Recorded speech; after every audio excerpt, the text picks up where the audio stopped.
Saya juga tidak ada mempunyai keinginan untuk menjadi kepala desa. Semakin terbentuknya seorang pemimpin itu ketika banyak masalah, tapi masalah itu bisa kita selesaikan. Balik baru podcast, here we go. Halo teman-teman, pada kesempatan kali ini kita bertemu dengan calon kepala desa Pak Musa SHI. Terima kasih Bapak. Ini bukan lagi memberi kesempatan, tapi memang dulu Bapak juga di sini ya Pak. Pak Musa boleh perkenalan diri dan juga ceritain pas masa kecil hingga sampai sekarang ini secara singkat. Sebenarnya kalau bicara masa kecil, saya ini kan bukan aslinya orang desa Parebaru, tetapi ada desa yang jauh di Kubu yang namanya desa Sungai Bemban. Dulu Sungai Bemban itu ada dua, Sungai Bemban Barat dan Sungai Bemban Timur.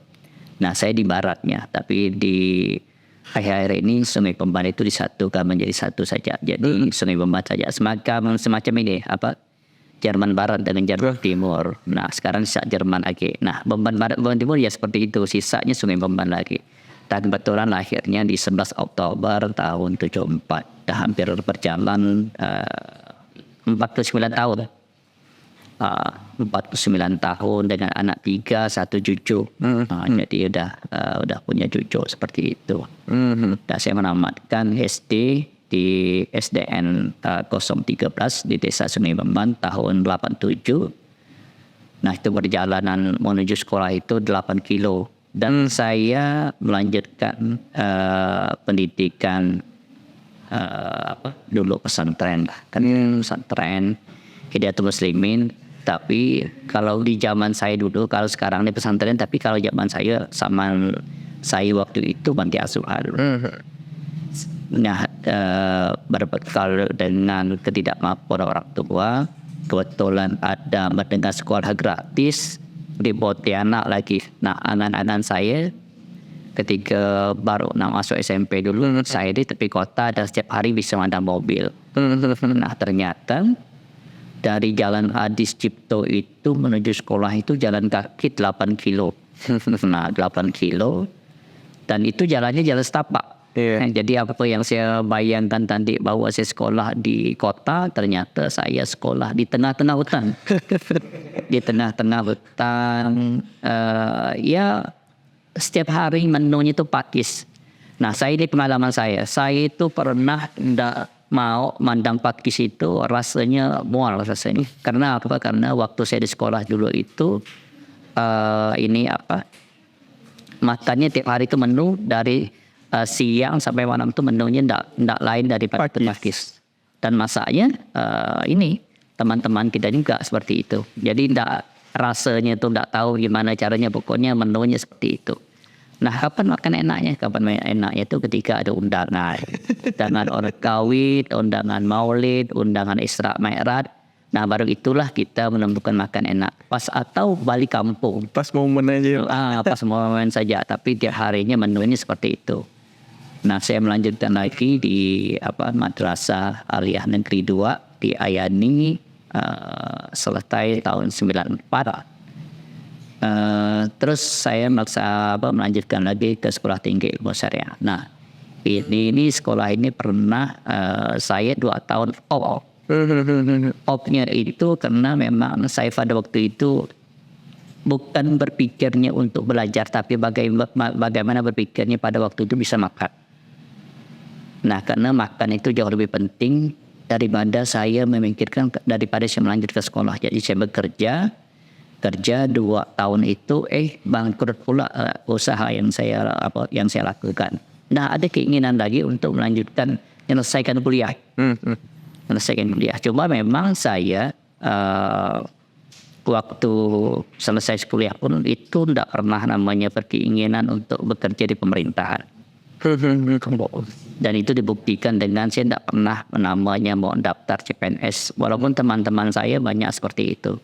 Mungkin kita tidak tahu bahwa garis Tuhan itu kan kita. Nah, pada waktu itu juga ketika mau melanjutkan mendaftar pada waktu itu pemekaran, pemekaran Desa Sumeraya tahun 2011. Saya juga tidak ada mempunyai keinginan untuk menjadi kepala desa, tidak ada niat sama sekali mau jadi calon kepala desa. Pada waktu itu kita membantu teman dan kita sebagai tim suksesnya tentunya kita punya berjalanlah ke tokoh-tokoh masyarakat, tokoh-tokoh pemuda pada waktu itu di majelis-majelis taklim. Nah, ketika saya berjalan untuk mempromosikan teman saya, ternyata tokoh-tokoh masyarakat atau tokoh-tokoh ibu-ibu, tokoh-tokoh pemudanya yang disuruh maju itu saya. Nah, saya pikir ini mungkin kesempatan juga kali seperti itu. Jadi saya putar haluan. Jadi saya tidak dukung lagi teman saya itu. Jadi saya maju seperti itu. Maju di tahun 2011 itu saya maju seperti itu. Jadi pada waktu itu memang calon banyak karena kita desa baru. Calon itu banyak sampai ada 8 pada waktu itu. Tapi yang diambilkan 5. Tapi mundur semuanya. Nah, rata-rata yang mundur ini mendukung orang yang sebelumnya saya dukung. Nah, seperti itu ya. Tapi karena kita masing-masing belum ada juga dikenal dengan orang, mungkin latar belakang kita, mungkin sifat kita juga belum dikenal, cuma mengandalkan daripada promosi mulut ke mulut saja. Pada waktu itu ya kita tahu bahwa kita orang pendatang, sadar diri bahwa kita juga orang baru dikenal di Desa Parebaru ini, mencoba ingin ya kita tawarkan bahwa kita pada waktu itu yang membuat saya terkenal juga karena saya juga bagian daripada tim pemekaran Desa Sumeraya pada waktu itu. Nah, di situ yang membuat saya juga ada beberapa orang lah yang kenal, dan orang-orang inilah yang mempromosikan saya dari tokoh ke satu ke tokoh yang lainnya seperti itu. Nah, terjadilah pemilihan di tahun 2011. Ada pada waktu itu 4 calon dan keluarlah kita sebagai pemenangnya. Nah, itu sekelumit kisah kita yang dari kecil, misalnya sampai kita sekolah di mana, sampai kita menjadi kepala desa. Itu gambaran singkat sebenarnya. Sebenarnya kalau mau bicarakan dengan waktu 21-20 pendek ini kan tidak cukup. Cuma ringkasnya kan kita yang seperti itu. Nah, kita lanjut lagi. Misalnya periode pertama, periode kedua. Nah, yang terberat itu bagi saya itu ketika menghadapi pilkades di periode kedua. Banyak isu-isu miring. Banyak kita dilaporkan ke aparat penegak hukum.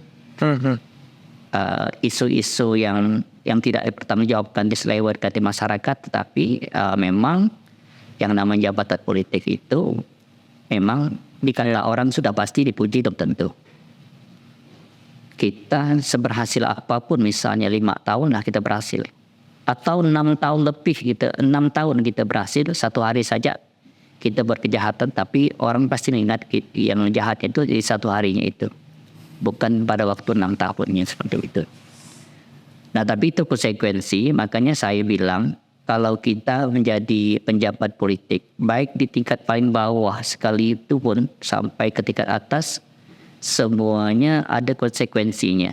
Konsekuensinya apa? Dikata orang udah pasti, dipuji belum tentu seperti itu. Makanya kita memandang pemimpin itu rata-rata pada level desa, level bupati, gubernur sampai ke presiden. Setiap hari orang mencaci itu semuanya.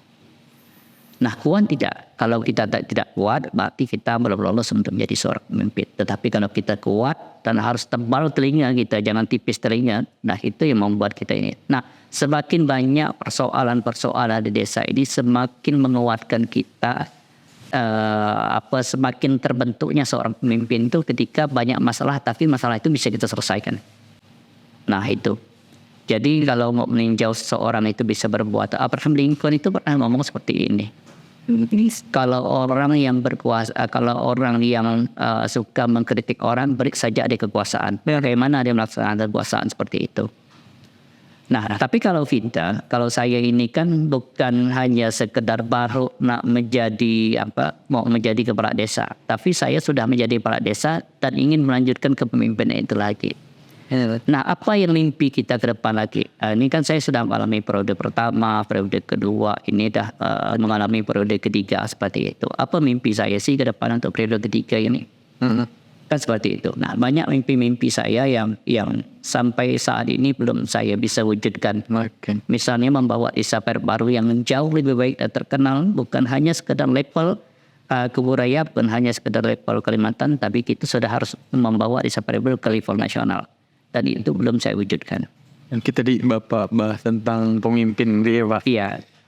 Saya biasa memang beberapa kali podcast juga bahas tentang pemimpin. Kadang pemimpin itu bagaimana dia mengukur interseksi masa lalu dengan masa depan. Iya. Jadi dia punya pikiran untuk masa depan ini bagaimana. Iya. Masa lalunya bagaimana. Terlihat dari sejarahnya bagaimana. Iya. Nah, menurut Bapak saya juga mengukur bagaimana tingkatan desa ataupun kecamatan, lurah, kecamatan, dan bagaimana juga kabupaten kota dan segala macam. Menurut Bapak bagaimana mengukur pemimpin sekarang itu? Mengukur pemimpin itu kan mudah dilihat sebenarnya daripada kinerjanya. Melihat daripada kerja dan pandangan masyarakat. Yang terpenting itu bukan pandangan kita secara pribadi, tapi pandangan masyarakat. Nah, masyarakat bisa mengukur gini, berhasil atau tidak berhasil seseorang. Nah, saya mengatakan di dalam 2 periode ini, saya tidak mengatakan saya berhasil. Saya masih banyak kurang. Tapi masyarakat melihat bahwa saya sudah berhasil untuk membuat desa Parebaru yang terdepan. Karena apa? Karena desa Parebaru ini baru berumur 12 tahun. Tetapi di dalam perjalanan Parebaru 12 tahun ini, dia bukan sekedar merangkak lagi. Bukan bertatih-tatih untuk belajar berjalan. Tetapi dia sudah mampu berlari. Sudah mampu berlari. Artinya bagaimana persaingan antar desa ini yang ketat seperti ini, kita juga harus harus berdiri tegak dan mampu sejajar. Bila perlu kita harus lebih daripada mereka. Nah, itu sebenarnya. Nah, menurut saya ukur kepemimpinan itu berhasil tidak berhasil tergantung daripada apa yang dibicarakan masyarakat ketika dia memimpin. Ketika orang memberi respon positif terhadap pemimpin, maka orang menganggap itu baik. Tetapi ketika masyarakat memberikan respon yang tidak positif, maka di situ ketidakberhasilan kita sebagai pemimpin. Walaupun misalnya kita ada pro dan kontra seperti itu, tetapi ukuran kepuasan itu dibicarakan di tingkat masyarakat. Nah, berapa persen? Kalau yang membicarakan kita 50% tentang kejahatan kita, berarti kita tidak berhasil. Nah, tapi ketika orang membicarakan kita di atas 60 dan 70% bahwa kita baik dalam memimpin desa, kita dianggap belum berhasil. Jadi kepemimpinan itu bukan diukur daripada ini, tapi diukur daripada kepuasan masyarakat yang kita pimpin. Nah, seperti itu. Tadi Bapak bilang memang memang itu dihitung dengan rata-rata kepuasan. Sebenarnya masyarakat memang maunya based on service. Dia dalam pelayanan. Sebenarnya Bapak inginkan dalam pelayanan ke depannya itu bagaimana untuk masyarakat ke depannya? Apakah mereka harus bini dan melakukan hal apa itu Pak? Silakan Pak. Ini apakah yang saudara maksudkan pelayan di bidang administrasi, apa pelayanan terhadap kepala desa terhadap masyarakatnya? Ini terhadap bagaimana kepala daerah untuk bagaimana untuk administrasinya lebih gampang, bagaimana itu yang diinginkan masyarakat. Sekarang kan banyak yang bisa bilang, wah susah buat ngurus ini, susah. Nah itu gimana Pak? Nah sekarang kita jawab itu. Kalau misalnya pelayanan kita terhadap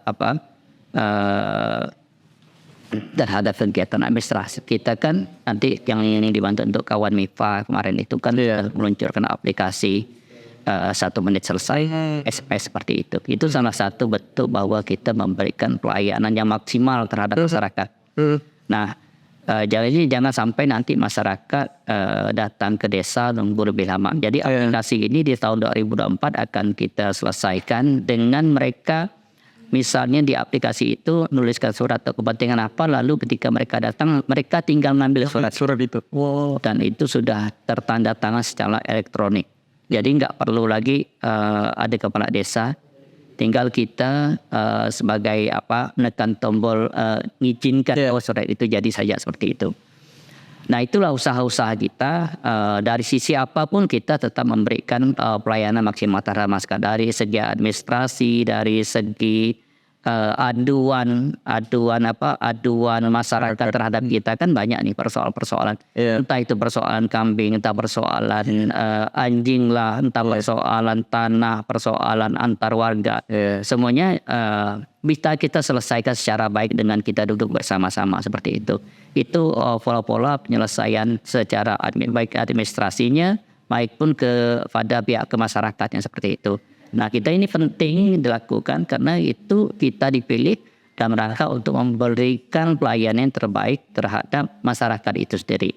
Dan masyarakat menilai, nah masyarakat kita kan di sana Parut Baru ini kan merupakan miniaturnya Indonesia. Ada berbagai macam suku, berbagai agama ada di desa Parut Baru. Tetapi kita harus membungkusnya dengan rasa keadilan memberikan pelayanan kepada siapapun. Artinya jangan misalnya kita mentang-mentang orang berduit kita memberikan pelayanan secara lebih orang-orang tidak mampu, kita pelayanannya agak kita kendorkan. Kita nggak bisa seperti itu. Kita siapapun, orang manapun, latar belakang apapun, latar belakang sosialnya tetap kita memberikan pelayanan yang sama rata. Nah, karena apa? Karena rasa keadilan itulah yang diperlukan oleh masyarakat desa Parut Baru itu sendiri. Oke, menarik. Berarti ada pelayanan tadi Pak? 1 menit selesai. 1 menit selesai.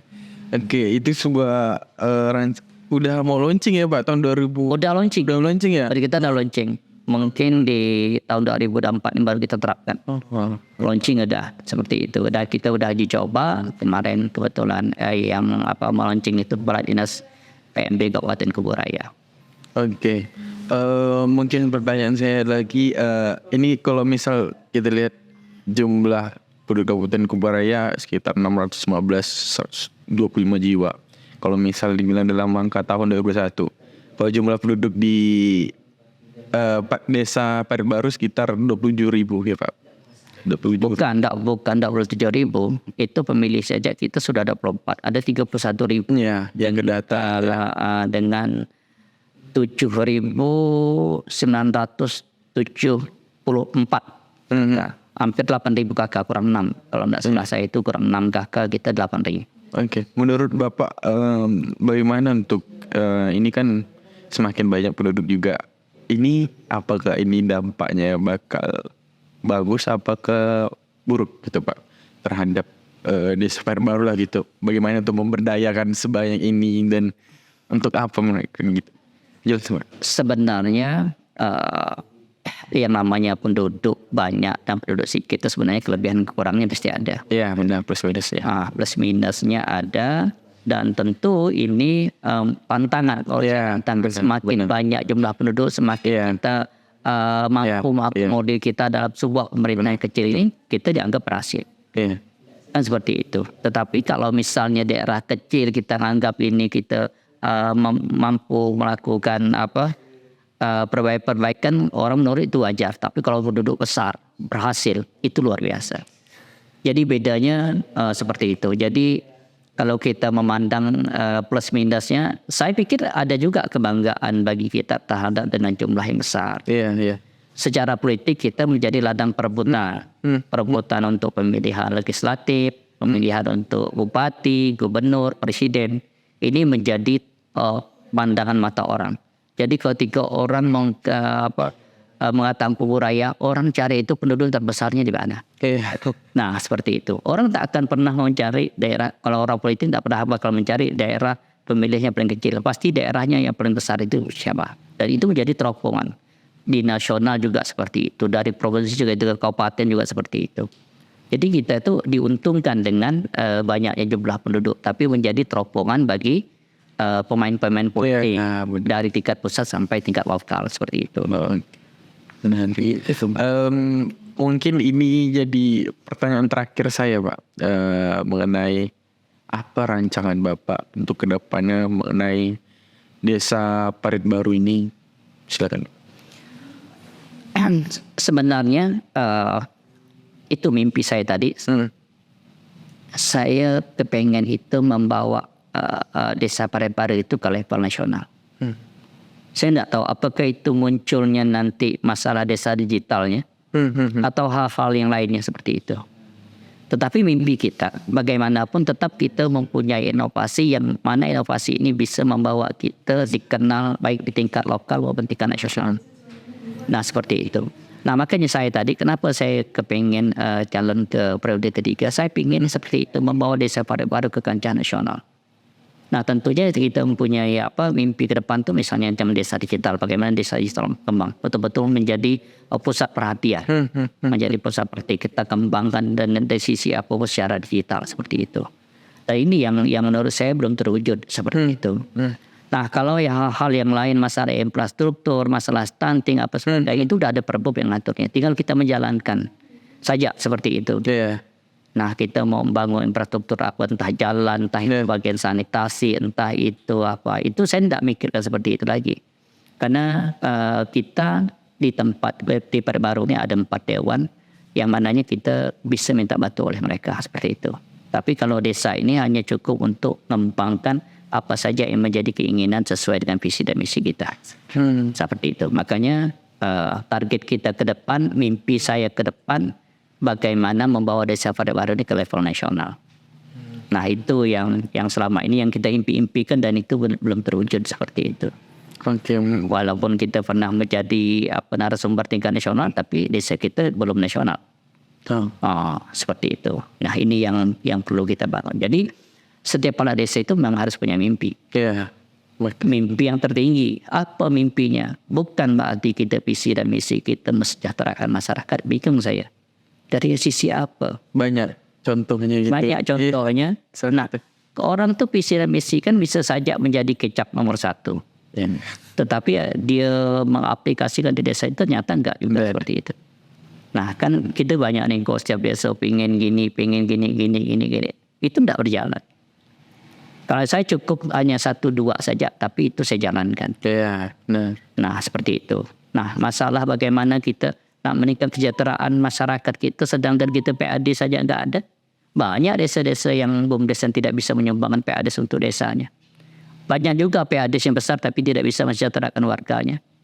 Kan seperti itu. Nah tetapi kita yang real saja, yang mampu kita berbuat ke depan itu apa. Tapi kalau ada hal-hal yang kita mampu untuk melakukan untuk misal kesejahteraan, kenapa tidak kita lakukan? Karena dana desa itu bagaimana memang mengoptimalkan untuk kesejahteraan masyarakat itu sendiri. BLT itu bukan bagian daripada membuat masyarakat sejahtera sebenarnya. Walaupun dia terbantukan dengan uang itu, tapi tidak mesejahterakan oleh mereka. Karena apa? Karena uang itu hanya habis 1 minggu saja. Selesai. Dan nerimanya sebulan sekali. Bagaimana mereka mesejahtera seperti itu? Kalau hanya 300 saja per bulan. Kan seperti itu. Nah kalau kita nak bicara kesejahteraan tentunya sandang pangan pangan makanan mereka per hari itu atau per bulan itu dapat kita santuni. Itu kita mau bicara tentang kesejahteraan. Tapi kalau hanya uang 300, bagaimana mereka untuk anak sekolah, untuk bayar listrik, untuk bayar air ledeng. Misalnya air ledeng mungkin tidak ada lah untuk orang-orang yang penerima BLT itu mungkin tidak ada seperti itu. Tetapi listrik, anak sekolah, uang hanya 300.000, belum untuk makan sehari-hari.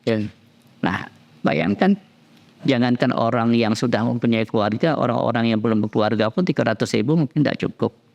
Apalagi mereka misalnya ada anak gadisnya, gimana mereka misalnya mau berdandan, membeli skincare misalnya dan sebagainya, dari mana dana itu cukup?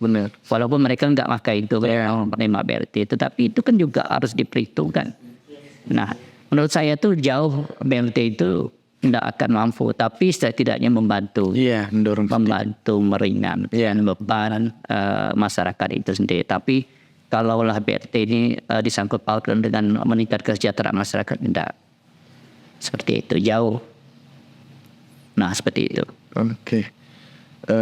Terima kasih Pak Musa atas paparannya mengenai desa baru, dan juga semoga apa yang ingin dirancangkan untuk desa Paribaru kan lebih baik lagi dengan digital dan segala macam itu dapat direalisasikan ke depannya.